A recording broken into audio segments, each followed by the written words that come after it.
Bienvenido a un programa más de Biblia Fácil. Qué alegría tener tu compañía. Qué bueno es saber que cada semana tenemos este encuentro. Cada día estamos agradecidos a Dios por su gracia y misericordia y por la libertad que hoy tenemos y la usamos correctamente para poder abrir la palabra de Dios. Ya comenzó tu programa de estudio bíblico, Biblia Fácil, y hoy, como siempre, vamos a abrir la palabra de Dios para continuar acompañando a Jesús en este recorrido especial que inició en el santuario. Exactamente, eso es lo que venimos diciendo en estos últimos programas, que si el camino de Dios es el santuario, quiere decir que cuando Jesús vino a esta tierra, tuvo que recorrer el patio, luego el lugar santo, para finalmente entrar en el lugar santísimo. Si tú quieres conocer más sobre estos temas, nosotros te ofrecemos para ti un DVD, y es totalmente gratis. Se trata del DVD Santuario El Camino de Dios. Puedes solicitarlo ahora mismo a través de nuestro número de WhatsApp, que es el +5512 9810 1460. Solicítalo ahora y te recuerdo que es totalmente gratis. Estamos junto a 6 amigos de diferentes países en esta temporada, hablando sobre el santuario, y una vez más, bienvenido. Bienvenidos amigos, estamos listos para abrir la Biblia y para continuar en ese recorrido al lado de Jesús. El tema de hoy será el recorrido de Jesús en el lugar santo. Si ustedes recuerdan, en el programa anterior, nosotros vimos cómo Jesús, cuando se encarnó, es decir, Dios, cuando se hizo hombre, se dio hombre, Jesús vino y nació en el campamento. A los 30 años, la edad que iniciaban los sacerdotes a ministrar, entró al atrio. Y cuando entró al atrio o al patio, pasó por la fuente de agua a través del bautismo. Demoró 3 años y medio para poder llegar al altar del holocausto, que es representado por la cruz, porque con su sacrificio terminó con todo el sistema de sacrificios que se inició desde el jardín del Edén. ¿Cuánta sangre se derramó desde la caída de nuestros primeros padres hasta la venida de Jesús? 2000 o por lo menos allí 4000 años, imagínense, de sacrificios, de sangre. Porque la humanidad más o menos tiene un poco más de 6000 años desde la creación hasta el pueblo antediluviano o hasta Noé hay 2000 años. De allí hasta la primera venida de Jesús hay otros 2000 años, serían 4000. Desde la primera venida de Jesús hasta hoy hay otros 2000 años. Entonces, esos 4000 años antes de que Jesús viniese a la tierra a morir, fue un camino de sangre. Y a través de los sacrificios, Adán, los patriarcas comprendieron cuánto costaría nuestra salvación. Hoy quiero reflexionar con ustedes en un texto que me llama la atención, basado en el libro de Salmos. Antes yo quiero decirles que en la Biblia tenemos ciertos libros que hablan mucho acerca del santuario, diferentes características o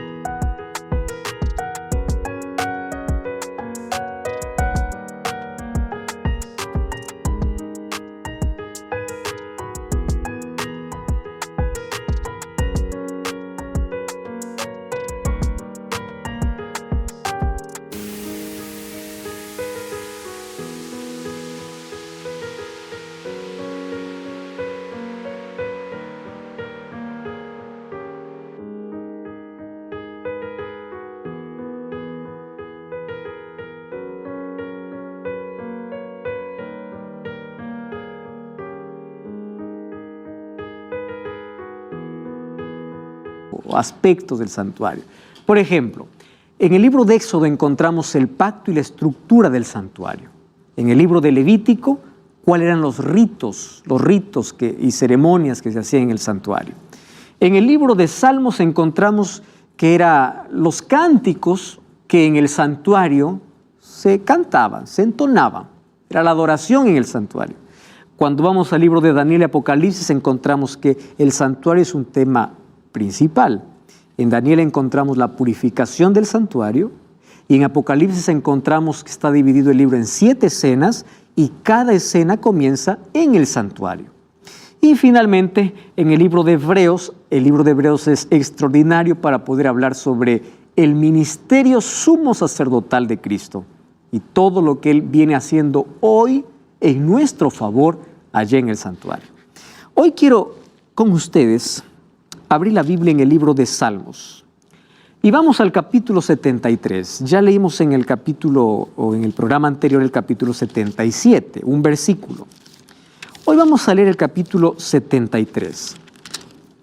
Y saben que en Salmo 73 encontramos la experiencia de un hombre. ¿Cómo se llama este hombre? ¿O quién escribe este salmo? También Asaf. Recuerdan que yo les dije que Asaf también había escrito Salmo 77, donde decía, tu camino, oh Dios, es el santuario. El mismo que habla que el camino de Dios es el santuario, es el mismo que escribe Salmo 73. No todos los salmos fueron de David. Aquí hay una mezcla, hay cánticos de Moisés, hay cánticos de David y hay cánticos de Asaf. Asaf escribió muchos salmos. Él era un cantor, uno de los principales cantores. Solo que en el capítulo 73, él cuenta su experiencia. Y me llama la atención que viene de lo general a lo personal. Y eso tiene que ver mucho con nosotros. Vamos a repasar, por ejemplo. Versículo 1. Acompáñenme allí. Dice allí, ciertamente Dios es bueno. Qué lindo, ¿verdad? Dios es bueno. Lo que pasa es que para muchos esto puede ser solamente un concepto. ¿Quién es Dios? Dios es amor, Dios es bueno. Y él dice, para con los limpios de corazón. Ahí está el concepto ya medio que nos puede tener un problema, ¿no? ¿Dios es bueno solo para con los limpios de corazón o es bueno para con todos? Para con todos. El problema es que el ser humano intenta ganar puntos a veces para con Dios, pensando que mientras más obras buenas haga, Dios lo va a amar más. Y eso es un concepto equivocado, porque Dios no nos ama por lo que hagamos. Dios nos ama por lo que somos. Y aunque no tengamos nada bueno que ofrecer en la vida, Dios nos ama porque somos su creación. Entonces, hagas lo que hagas en la vida, no habrá nada de lo que hagas que hará que Dios te ame menos. Pero ¿cuál es el concepto? Yo hago cosas buenas, Dios me tiene que bendecir. Yo hago cosas malas, Dios me tiene que castigar. ¿Quién colocó ese concepto en la mente? Y aquí Asaf dice, Dios es bueno, pero para los que tienen el corazón limpio. Muy bien, vamos al versículo 2. En cuanto a mí, dice, casi se deslizaron mis pies, por poco resbalaron mis pasos. ¿Por qué? Tuve envidia de los arrogantes, vi la prosperidad de los impíos. Wow, miren el versículo 7. Sus ojos saltan de gordura, logran con creces los antojos de su corazón. Viene el versículo 9. Ponen su boca contra el cielo y su lengua pasea la tierra. Versículo 12. Estos impíos, sin ser turbados, alcanzan riquezas. Versículo 3. Él se pone a quejar. ¿Y por qué se queja? Dice así, verdaderamente en vano he limpiado mi corazón. Wow. En vano he lavado mis manos en inocencia, pues he sido azotado todo el día y castigado todas las mañanas. Él siente que está siendo castigado. Y él se pone a preguntar, entonces, ¿de qué sirve? ¿De qué sirve tener el corazón limpio? Ustedes ya no han escuchado a personas, ustedes mismos se han cuestionado eso. Ven una persona que no tiene el temor de Dios, parece que es más bendecida, tiene más, no le pasa nada, todo está bien. En cambio, tú intentas ser fiel a Dios, tienes problemas, tienes luchas, tienes enfermedades, tienes tragedias. Parece que tú trabajas y eres más pobre. El otro que no teme a Dios no trabaja y tiene más dinero. Entonces, ¿cómo se entiende esto? Si hay tanta injusticia y uno cuestiona y dice, ¿cómo es posible? Yo ya leí muchos mensajes, pastor, no merezco esto, porque uno piensa que lo que tiene en la vida es por mérito. Yo no merezco, yo soy fiel. Muy bien. versículo 17. Dice así: hasta que entré en el santuario de Dios y comprendí el fin de ellos. ¿Cuándo se acabó la envidia? ¿Cuándo se acabó la queja? Cuando entró, ¿dónde? En el santuario. Miren el versículo 19, cómo han sido asolados de repente. Versículo 21, se llenó de amargura mi alma, mi corazón sentía punzadas. Tan torpe era yo que no entendiera como una bestia. Con todo yo siempre estuve contigo, me tomaste de la mano derecha. Versículo 25, ¿a quién tengo yo en los cielos sino a ti? Fuera de ti nada deseo en la tierra. Mi corazón y mi carne se desfallecen, mas la roca de mi corazón, mi porción es Dios para siempre. Versículo 28. En cuanto a mí, el acercarme a Dios es el bien. He puesto en Jehová el Señor mi esperanza para contar tus obras. ¿En qué momento cambió su visión Asaf? El momento que entró, ¿dónde? En el santuario. Porque en el santuario encontramos el amor y la justicia de Dios, que es igual para todos. Dios es bueno para con todos y es justo para con todos. Por eso es que Él cuando viene a recompensar a cada uno conforme fuere su obra. Eso es justicia. Muy bien. Y en Salmos también encontramos el Salmo 23, un salmo conocido: Jehová es mi pastor, nada me faltará. ¿Cómo termina el Salmo? En la casa de Jehová moraré por largos días. ¿Cuál es la casa de Jehová? El santuario.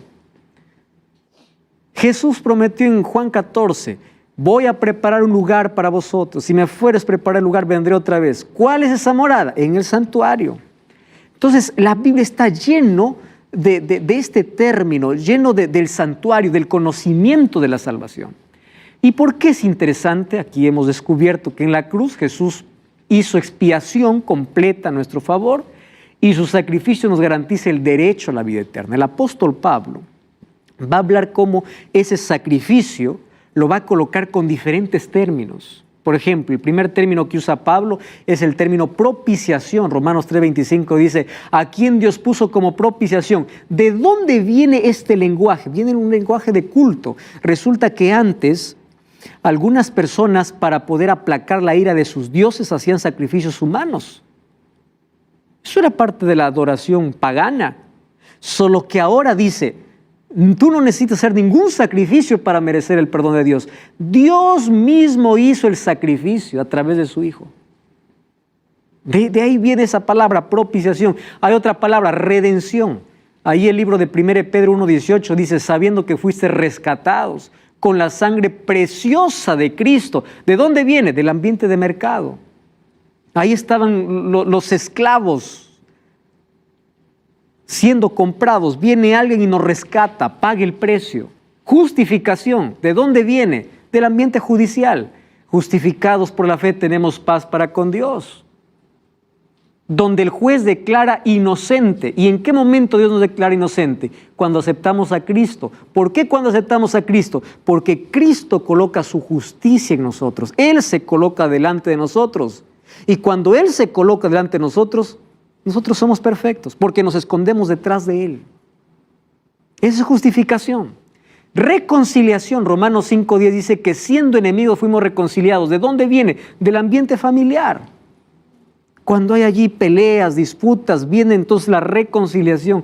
Ahora, en el santuario, nosotros también hemos visto hasta aquí que el santuario o los dos santuarios, tanto el terrenal como el celestial, tienen una relación muy estrecha, tanto en estructura como en funciones. Entonces, una relación estructural y funcional. Estructural porque todas las cosas que había en el cielo, Moisés lo hizo en la tierra, en miniatura, en algo pequeño, para ilustrar la salvación al pueblo de Israel. Y funcional porque los servicios que se hacían aquí ilustraban lo que Jesús haría ¿dónde? En el cielo, después de su resurrección. Por eso que en el libro de Apocalipsis capítulo 1 encontramos varias referencias como ahora Jesús está en el cielo, en el santuario. Por ejemplo, en capítulo 1, versículo 12, dice que Jesús está en medio de los 7 candelabros de oro. ¿Dónde está? En el cielo. Allí en el capítulo 8 habla acerca del incenciario o el incenciario que está en el cielo. Y en sí, todas las cosas que había en la tierra Apocalipsis dice que en el cielo existe. Ahora, otra cosa. El sacerdote todos los días tenía un trabajo muy forzado, muy pesado. ¿Por qué? Porque había un ritual diario. Aparte de quemar los 2 sacrificios por la mañana y por la tarde, el sacerdote tenía que mantener las lámparas del candelabro, tenía que ofrecer la ofrenda del incienso, tenía que cambiar los panes de la proposición, tenía que hacer las ofrendas de los sacrificios individuales. Imagínense cada día cuántas personas venían para ofrecer sacrificios. Ahora, ese ministerio sacerdotal de Jesús aquí en la tierra, del sacerdote aquí en la tierra, un día Jesús lo ejercería en el cielo.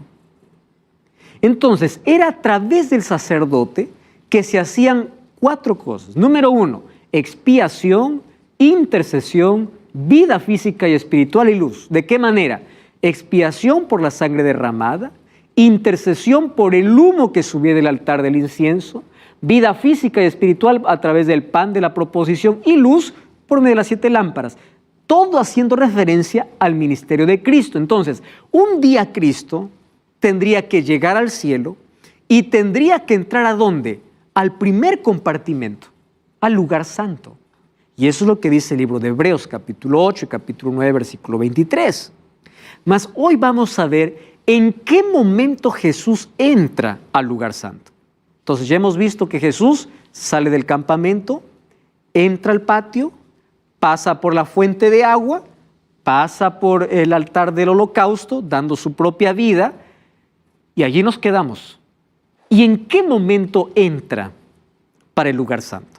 Muy bien, vamos a leer un texto aquí.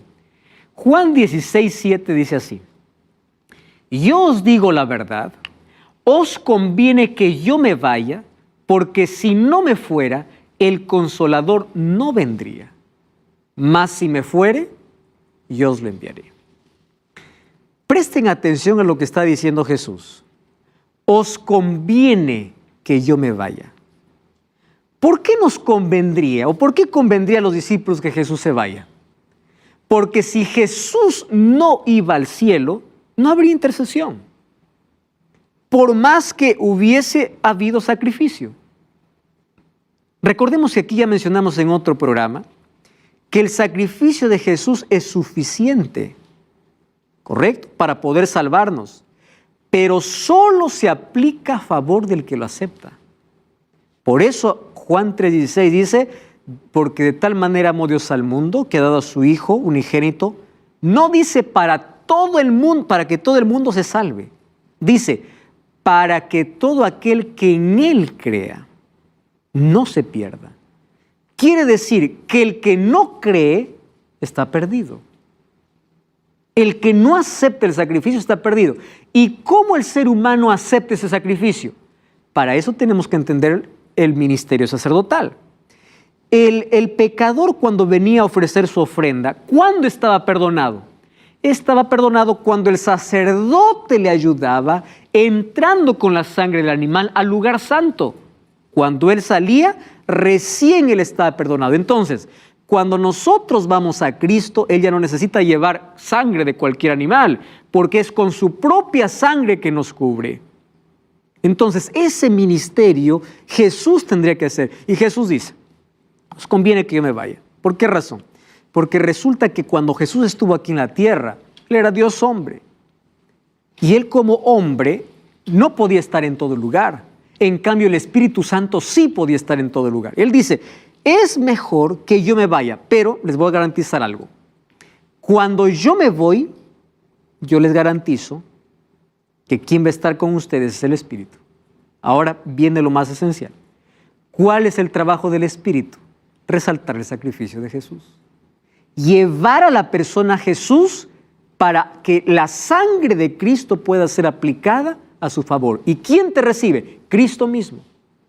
Lo que se hacía aquí en el santuario, se hace también en el cielo. Ahora, presten atención aquí a un detalle. El apóstol Pedro, cuando vino el Espíritu Santo, él habló para la cantidad y miles de personas que estaban allí, y él dice así en Hechos 2, 32 y 33. A este Jesús resucitó Dios, de los cuales todos nosotros somos testigos. Así que, miren lo que dice Pedro, exaltado por la diestra de Dios y habiendo recibido del Padre la promesa del Espíritu Santo, ha derramado esto que vosotros veis y oís. ¿Qué significa? Cuando ellos recibieron el Espíritu Santo, ellos recordaron lo que Jesús les dijo. Si yo me voy, enviaré el Espíritu. Y eso era evidencia de que si el Espíritu Santo había descendido, significa que Jesús había entrado ¿a dónde? Al lugar santo. La garantía de que Jesús entró para ser nuestro intercesor es la venida del Espíritu Santo. Ahí se cumplió la promesa. Pero hoy lo vamos a ver con un poquito más de detalles. Jesús dijo, si yo no me fuera, el Consolador no vendría. Y este es un texto que ya le hemos leído, más conviene leerlo una vez más. Vamos a Juan, capítulo 7. El libro de Juan, capítulo 7, versículo 39. Juan, el Nuevo Testamento, capítulo 7, verso 39. ¿Quién encontró el texto allí? ¿Puede leer, por favor? Juan 7, 39. Zulma. Esto dijo del Espíritu que habían de recibir los que creyesen en Él, pues aún no había venido el Espíritu Santo, porque Jesús no había sido glorificado aún. Muy bien. ¿Por qué no había descendido el Espíritu Santo en su plenitud? Porque Jesús aún no había sido glorificado. Y ustedes saben que Apocalipsis capítulo 4 y capítulo 5 habla de cómo fue esa entronización. Los seres vivientes cantaban, los ángeles cantaban, 24 ancianos cantaban y adoraban a Dios. Una escena de adoración extraordinaria. El libro de Salmos capítulo 24 hablaba más o menos de una manera como en profecía de cómo sería ese momento. Dice que allí en el cielo los ángeles cantaban en coro, levantad sus puertas porque va a entrar el Rey de Gloria. ¿Quién es el Rey de Gloria? Ese momento de solemnidad fue cuando Jesús llegó al cielo, ya llevando la garantía de nuestra salvación. Y ahora, después de la entronización, Jesús envió al Espíritu Santo. Entonces, después que Jesús fue entronizado, el Espíritu Santo descendió a la tierra. La garantía de que Jesús es nuestro intercesor es que el Espíritu Santo descendió. Muy bien. Entonces, después que Jesús resucitó, permaneció todavía 40 días con los discípulos. Recuerden, no hay muchas cosas que narran los evangelios sobre qué pasaron esos 40 días. Juan nos cuenta que Jesús fue a la orilla del mar, preparó un desayuno, habló con Pedro, tú me amas. Es una de esas cosas que ocurrieron después de la resurrección de Jesús. Jesús apareció muchas veces a sus discípulos, Jesús continuó enseñando, pero permaneció 40 días para afirmar la fe y para entregar la misión. ¿Cuál es la misión? Que tenían que proclamar el Evangelio. ¿Y cuál fue la orden de Jesús?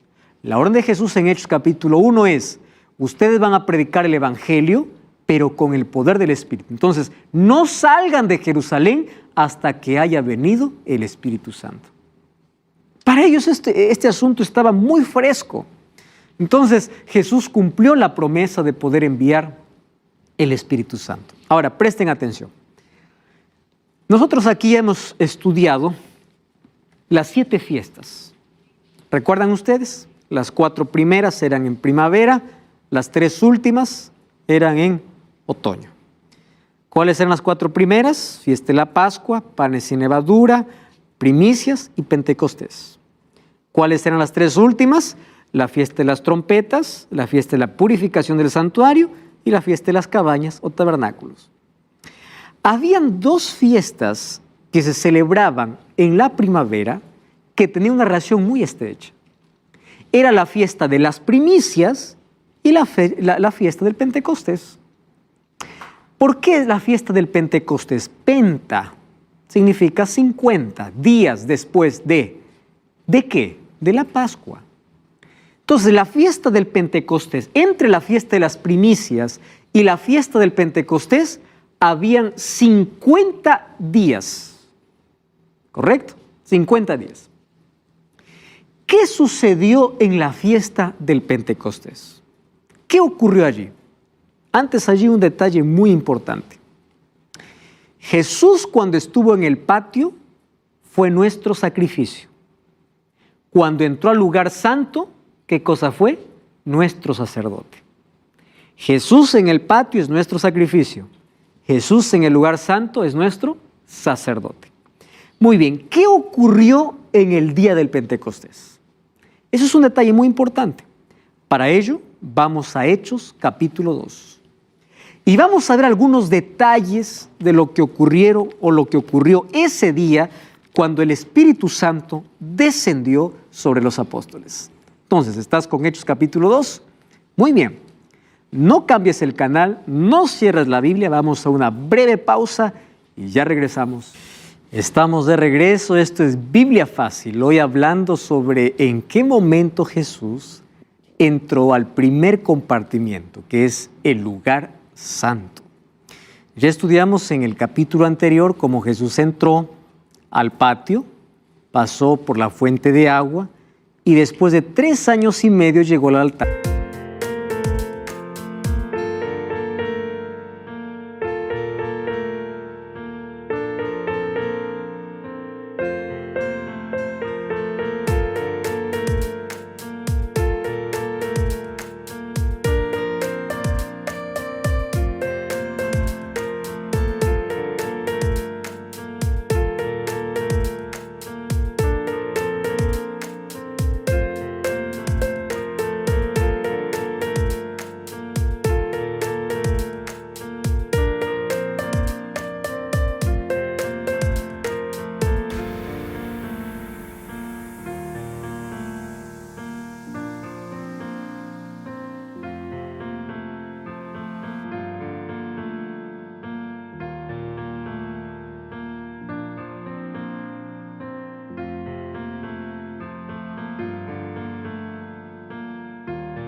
Del holocausto. Allí dio su vida. ¿Y cuánto tiempo llevó a Jesús desde el altar del holocausto hasta el primer compartimiento? La respuesta es simple, 50 días. ¿Por qué 50 días? Porque en 50 días el Espíritu Santo descendió sobre la tierra.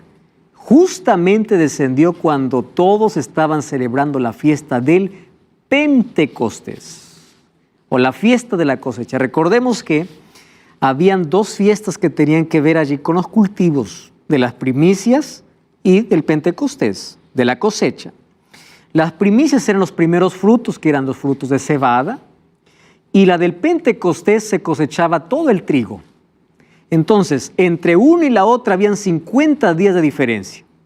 La fiesta de las primicias representaba ¿qué cosa? La resurrección de Jesús. Solo que después que Jesús resucitó, ¿cuántos días estuvo en la tierra? 40 días. Después fue para el cielo. Y después de 10 días, el Espíritu Santo descendió. Justamente cuando se completaron los 50 días. En el día 50, en la fiesta allí, en la fiesta del Pentecostés. Vamos a Hechos capítulo 2. Dice allí el versículo 1. Cuando llegó el día de Pentecostés. ¿Qué cosa era el Pentecostés? Una fiesta. ¿Correcto? Estaban todos unánimes juntos. De repente vino del cielo un estruendo como un viento recio que sopla, el cual llenó toda la casa donde estaban sentados. Y se les aparecieron lenguas repartidas como de fuego. No dicen que era de fuego, era como, parecido al fuego. ¿Y qué más allí? Asentándose sobre cada uno de ellos, y fueron todos llenos del Espíritu Santo, y comenzaron a hablar en otras lenguas. Yo quiero que ustedes me ayuden allí, porque juntos vamos a leer bien el texto. Y hay una palabra que muchos no le han tomado atención. Cuando desciende el Espíritu significa que Jesús entró al lugar santo.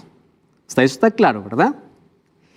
Entonces, cuando desciende el Espíritu sobre los apóstoles, comienzan a hablar lenguas según el Espíritu les daba. Quiere decir que cada uno recibía un don de lengua totalmente diferente. La palabra lengua, que viene del término glosa, significa idioma. Vamos a leer un poquito más abajo. Dice allí, miren, versículo 6. Y hecho este estruendo, se juntó la multitud y estaban confusos, porque cada uno les oía hablar en su propia lengua. ¿Qué cosa es hablar en lenguas? ¿Hablar lo que nadie entiende? No. Hablar en lengua es que yo hable una lengua que otro entiende sin ser mi lengua. Entonces, ¿por qué el Espíritu Santo dio el don de lenguas? Para predicar el Evangelio. No tenía otra finalidad. Además dice que era según el Espíritu les daba. Versículo 8. O versículo 7. Estaban atónitos y maravillados diciendo, ¿no son galileos los que hablan? ¿Cómo le oímos nosotros hablar cada uno en nuestra lengua? Entonces, los discípulos no es que ahí estaban allí en un show, ahí estaban hablando, cada uno nadie entendía. No, la gente le entendía, porque la gente decía, está hablando en mi lengua. ¿Y por qué era necesario que los discípulos hablen lenguas? Vamos al versículo 9. Porque allí había gente por lo menos de 14 países. Miren, medos, partos, elamitas, Mesopotamia, Judea, Capadocia, en el Ponto y en Asia, Frigia, Panfilia, en Egipto, las regiones del África, más allá de Cirene, y romanos residentes, tanto judíos como prosélitos, cretenses y árabes, les oímos hablar en nuestras lenguas. ¿Está claro el texto? ¿Qué cosa es el don de lenguas? Idiomas. La gente le entendió en su propio idioma. Entonces, ¿por qué por ahí hay muchas personas que dicen, nosotros tenemos el Espíritu porque hablamos lenguas? ¿Qué lengua hablas? Bueno, yo hablo una lengua que nadie entiende. Eso es don del Espíritu. Yo quiero tocar este punto porque yo sé que hay muchísimas personas que son muy honestas y sinceras que están viendo este programa. Hasta aquí ya leíste que las personas que entendieron o vieron hablar a los discípulos, ellos se sorprendieron porque hablaban en su lengua. Quiere decir que el mensaje era entendible. ¿Cuál es el resultado? Capítulo 2, ahí en el versículo 41, versículo 42 dice, así que los que recibieron su palabra fueron bautizados y se añadieron aquel día como 3,000 personas. ¿Por qué fueron bautizados? Porque entendieron el mensaje en su propia lengua. ¿Qué cosa es hablar lenguas? Aquí estoy hablando el español. De pronto, yo estoy en un lugar y hay personas que no entienden el español. Si Dios quiere, me dé el don de lenguas y yo puedo hablar en su propio idioma y la persona entiende. Eso es un don de lenguas. Pero hoy las personas interpretan esto así. No, nosotros tenemos el Espíritu. ¿Por qué? Porque hablamos lenguas. ¿Y qué hablas? No sé, nadie entiende. Vamos a ver qué dice la Biblia. Vamos a 1 Corintios. Mira lo que dice 1 Corintios capítulo 12, para poder despejar esto, porque hay dos cosas que está confundiendo con el Espíritu, ya que estamos hablando de la venida del Espíritu. Una cosa es don del Espíritu Santo y otra cosa es fruto del Espíritu Santo. ¿Correcto? Vamos a hacer la diferencia entre estas dos cosas. ¿Qué cosa es un don? Capítulo 12 de 1 Corintios, versículo 4. ¿Qué cosa dice? Ahora bien, hay diversidad de dones. Quiere decir que no hay un solo don. Hay muchos.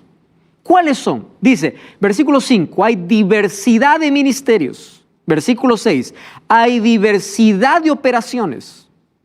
¡Wow!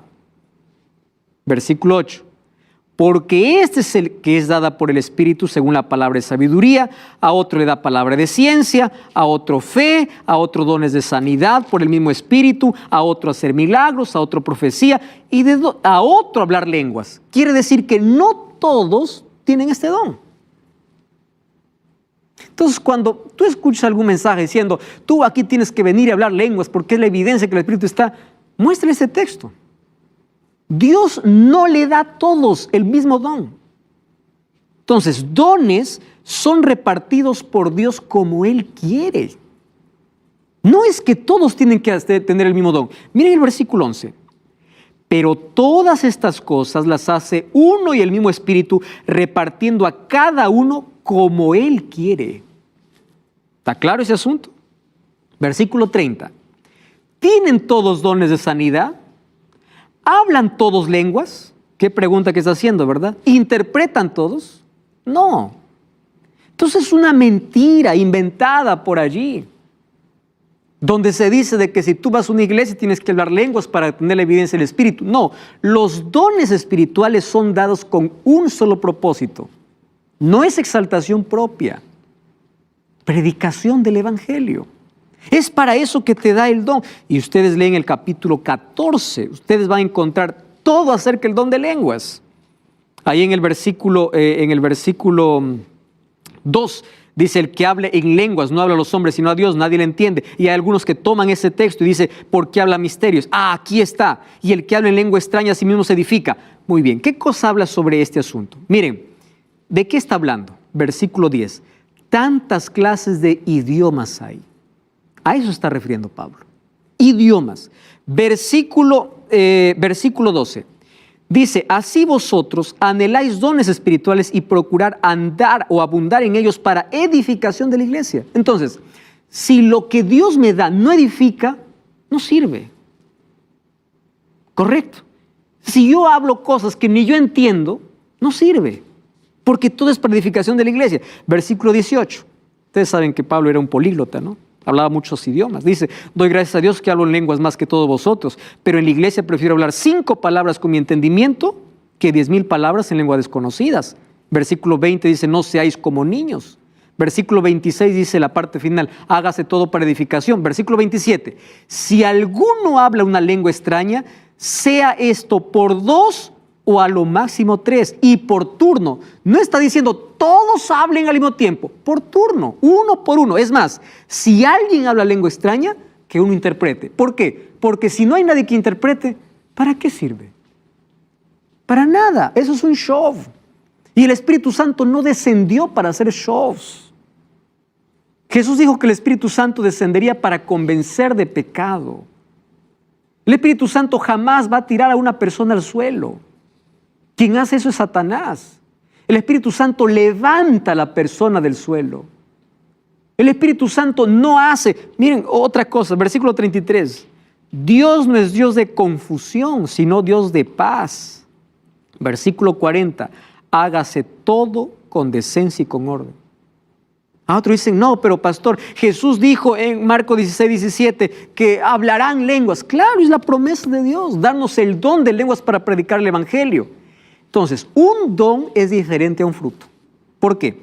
Dones son necesarios, pero cada uno tiene lo que el Espíritu le da. ¿Y qué cosa es fruto? Fruto, eso sí es lo que todos necesitamos tener por igual. ¿Correcto? Entonces, no son dones que tenemos todos por igual, sino fruto. ¿Cuál es el fruto? Vamos a Gálatas capítulo 5. Miren lo que dice el libro de Gálatas. Capítulo 5, versículo 22. Gálatas, capítulo 5, versículo 22. El apóstol Pablo dice así: mas el fruto del Espíritu es amor, gozo, paz, paciencia, benignidad, bondad, fe, mansedumbre, templanza. Contra tales cosas no hay ley.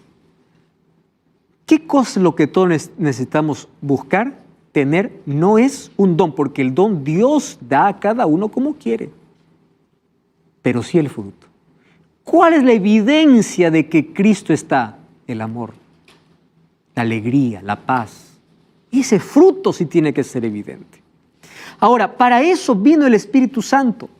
Y miren, ustedes sabían de que el Espíritu Santo descendió sobre los apóstoles a las 9 de la mañana. ¿Qué celebraba a las 9 de la mañana? ¿Recuerdan ustedes? El primer sacrificio.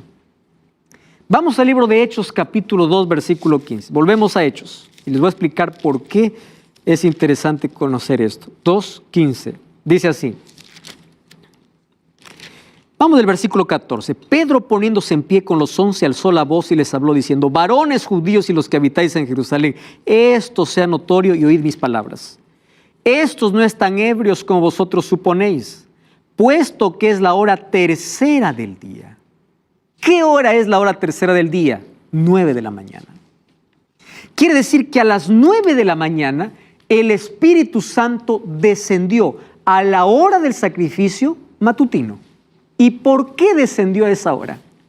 Vamos nuevamente al santuario terrenal.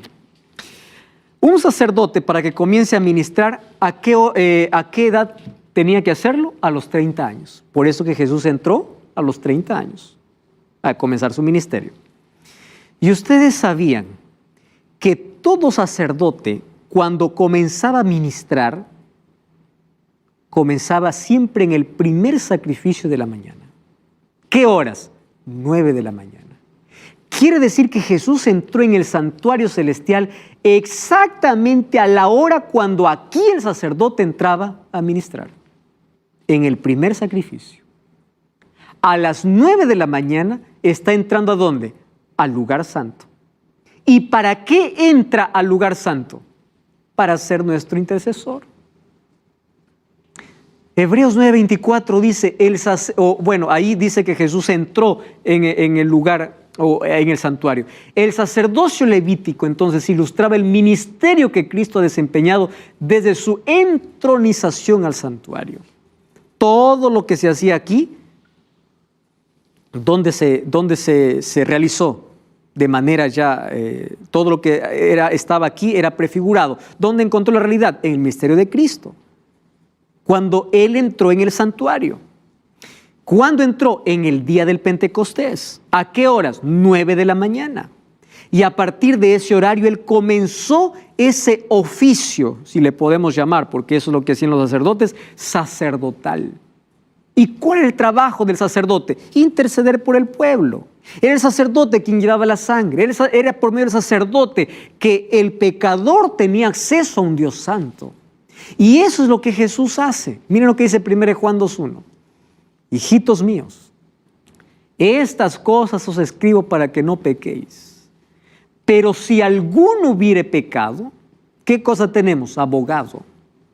¿Quién es nuestro abogado? Jesucristo el justo. Entonces, Jesús se convirtió en nuestro sacerdote, en nuestro intercesor, en nuestro abogado, desde el momento que llegó al santuario celestial. Entonces, vamos a hacer un resumen. ¿Dónde nació? En el campamento. A los 30 años vino a la fuente de agua. Se bautizó. Demoró 3 años y medio y llegó al altar de sacrificio. Allí murió. Y de aquí para el lugar santo, ¿cuántos días demoró? 50 días. Porque después de 50 días, el Espíritu Santo descendió. Y la evidencia de que Jesús entró al santuario en el cielo, fue entronizado allá, es que el Espíritu Santo descendió. ¿Y para qué vino el Espíritu Santo? Para convencer de pecado, para llevar a la persona a Jesús. Entonces, cuando una persona dice, yo tengo necesidad de Dios, quiero leer la Biblia, despierta un interés, eso no es natural, eso es el trabajo del Espíritu Santo, es Dios trabajando en el corazón, es Dios llamándote. El hecho de que tú estés viendo este programa hasta este momento es Dios intentando impresionar tu vida, es el Espíritu Santo llamándote para el reino. A partir de allí, Jesús se convirtió en el único mediador.